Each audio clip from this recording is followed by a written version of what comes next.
জয় রাধে। আজকের পাঠ শ্রীচৈতন্য মহাপ্রভুর সঙ্গে শ্রীল রূপগোস্বামীর মিলন। শ্রীচৈতন্য চরিতামৃত অন্তলীলা খণ্ড, প্রথম পরিচ্ছেদ, শ্লোক 176। দ্বিতীয় নান্দি কহ দেখি, রায় পুছিলা, সংকোচ পাইয়া রূপ পড়িতে লাগিলা। রামানন্দ রায় বললেন, দ্বিতীয় নান্দি শোনাও দেখি। তখন রূপগোস্বামী লজ্জিত হলেন, কিন্তু তবুও তিনি পড়তে লাগলেন।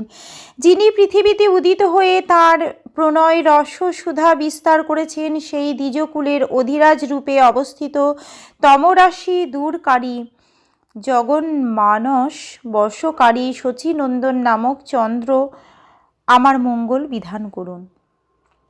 এই শ্লোকটি ললিত মাধব নাটকের প্রথম অঙ্কের তৃতীয় শ্লোক। শুনিয়া প্রভুর যদি অন্তরে উল্লাস, বাহিরে কহেন কিছু কুড়ি রসাভাস।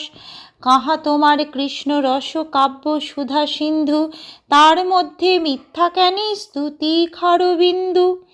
এই শ্লোকটি শুনে শ্রীচৈতন্য মহাপ্রভু যদিও অন্তরে অত্যন্ত আনন্দিত হলেন, কিন্তু বাইরে রোষ প্রকাশ করে তিনি বললেন, তোমার কৃষ্ণরস কাব্য অমৃতের সমুদ্রের মতো, তার মধ্যে কেন তুমি মিছিমিছি আমার স্তুতি রূপ এই ক্ষার বিন্দু প্রদান করেছ।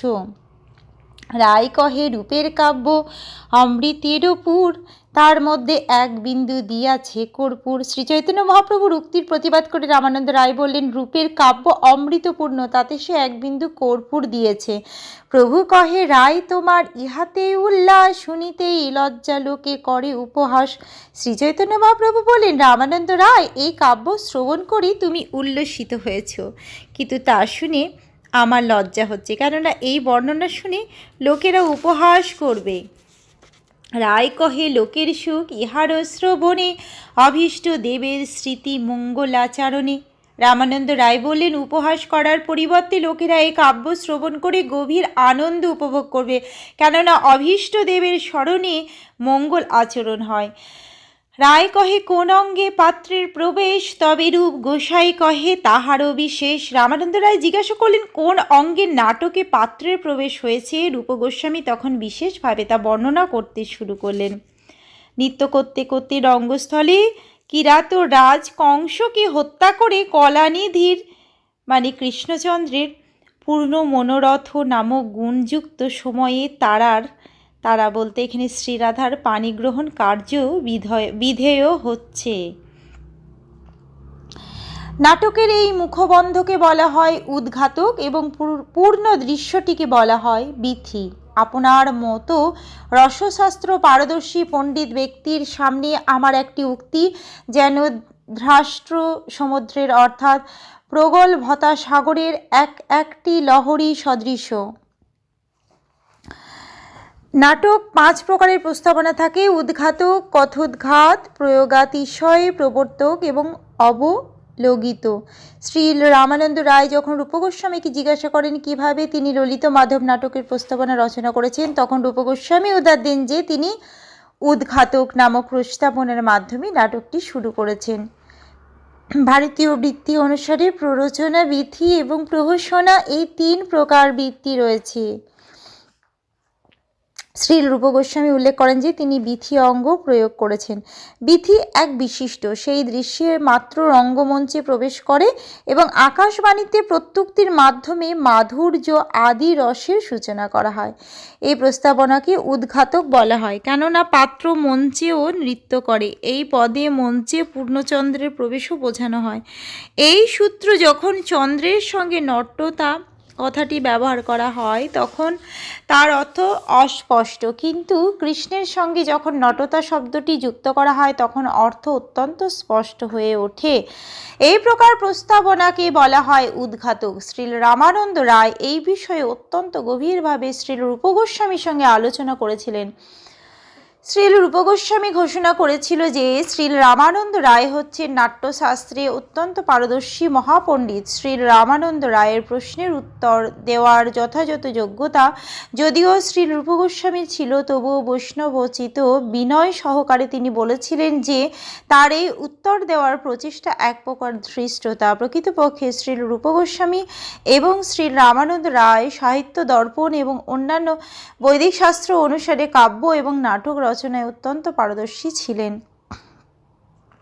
অস্পষ্ট পদসমূহ অর্থ বোঝাবার জন্য অন্য পদের সঙ্গে যা যোজনা করা হয় তাকে উদ্ঘাটক বলা হয়।